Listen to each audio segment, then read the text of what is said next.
Mr. Razdan, to you first. Thank you so much for joining in. Good morning. How important or crucial could today's meeting be for all the impacted or connected spaces, be it power companies, be it SCBs, be it banks, be it the power ancillary companies? Well, I think it's the time that we had woken up to this issue, because we realized this problem first in 2002, 2012. It was partly only implemented 2013. And now we realize that the SEB debt burden is increasing. The space to indent for more power, get more power, is getting impacted. Their financials are not improving too much. There's been a marginal improvement in some cases, but I would say that by and large it's a governance failure there. It's a lack of political will to implement hard measures, and I think the time has come for the government to read the Riot Act to the states and say that, look here, it's by law that if you sell or buy electricity without a meter, it is an offense. Of course, all feeder metering, etc., this should be in place. Smart metering we brought in, they're good measures. But I would say first and foremost that every unit of sale of electricity or supply of electricity should be metered, and the state should be clearly told that this is an offense and you can be booked. Secondly, I think the Discoms, by and large, they're all public sector entities, the ones that are being addressed right now. We've had a huge debate on whether we should privatize, not to privatize. I think the results of the privatized entities or the private entities is certainly better than the public entities.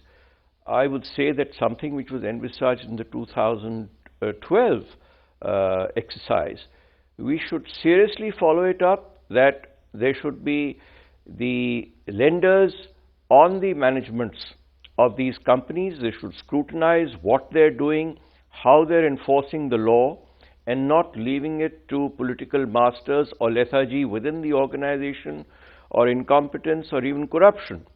These issues should be brought to the fore. And the regulators, I think, will have to play a much more active part. They're not only a tariff-setting body. They are there for the consumer, for the health of the sector, for the sustenance and sustainability of the sector. I think they've got to play a much more proactive role and superintendence over what is going on, highlight the issues, be in public contact, let the media know what is happening, so that we know that these things are being watched on a day-to-day basis.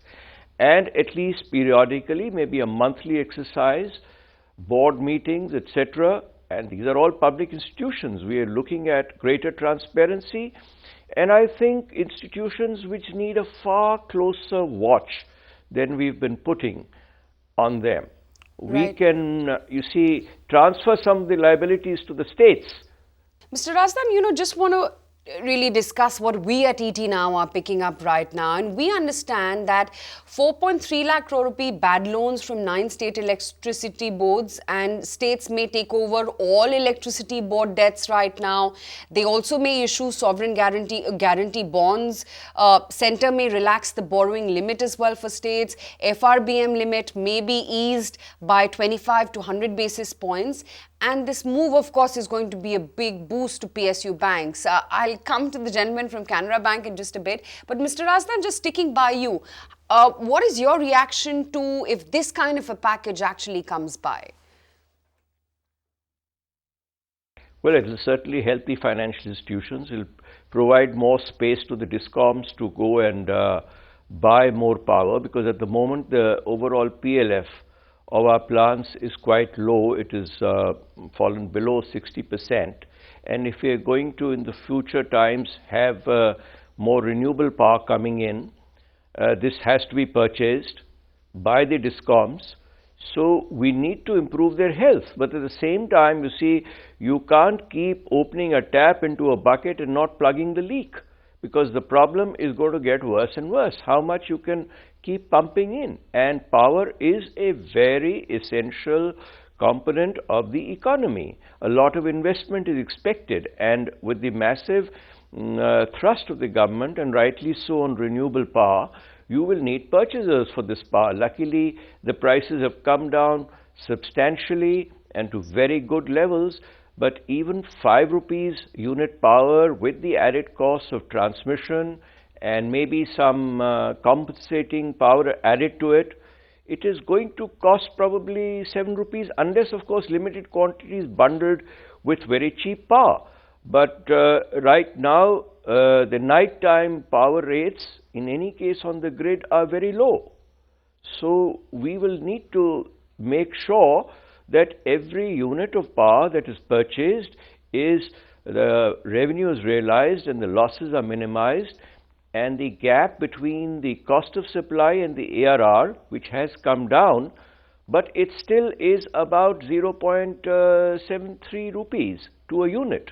So this is not acceptable. You can be giving subsidies, but at the same time, I think it should be totally balanced out. Absolutely. Mr. Rakesh Sharma from Canara Bank, I want to get you in also into this discussion. Tell us, how much exposure do you have to Discoms, and how positive will a takeover of Discoms by states be for banks like you? The Discoms now, there is two types of exposure are there. One is which is not restructured, and that is around 7,000 crore, and then some restructured portfolio is there, that is around 6,000 crore. So that total different, so entire exposure is not restructured. So under FRP, which the restructuring was done, it is around 6,000. Okay, and if states do issue guarantee against the Discom debt, how will it impact your earnings and margins, Mr. Razdan?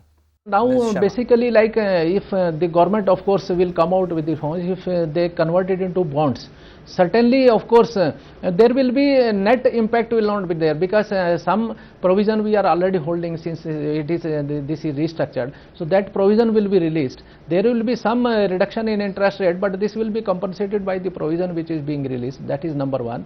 Number two, the capital requirements, that because the risk weightage is low for the bonds, so that capital requirement will also come down. So more or less it will be somehow it will be compensated. There will not be much impact. Okay, Mr. Razdan, a quick 20-second answer. We are out of time completely, but I reckon you believe that the packages that will come today or over the next few days will be beneficial for the financial sector at large, not for the entire chain. No, they will be beneficial to the new generating companies which are sitting on a lot of power and are not able to sell their power out. A new power is also going to come in.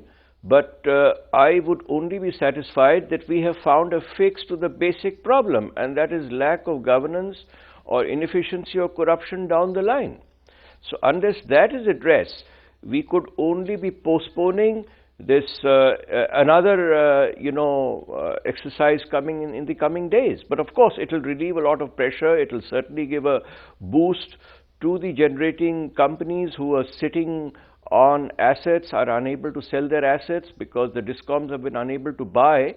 It will give us a little breathing time, but maybe a year or 2 or 3 or 4 years. But after that, unless we find a real fix, the problem will re-emerge maybe in a larger form. Well, one hopes that that doesn't be the case, and maybe a more practical solution comes into place as well, along with the one that comes today. Thanks so much, Mr. Razdan, as well as Mr. Sharma. Better governance. Yes, better governance indeed. We cross fingers for that. Thank you so much, sir, for joining in. Mr. Sharma, thanks so much for joining in as well. Thank you. And giving us your thoughts on this. Find us on Facebook at facebook.com/ETNow, and don't forget to click the like button. You can also follow us on Twitter at ETNowLive. To stay updated with all our programming, hit the subscribe button on our YouTube channel by logging on to youtube.com/user/ETNow.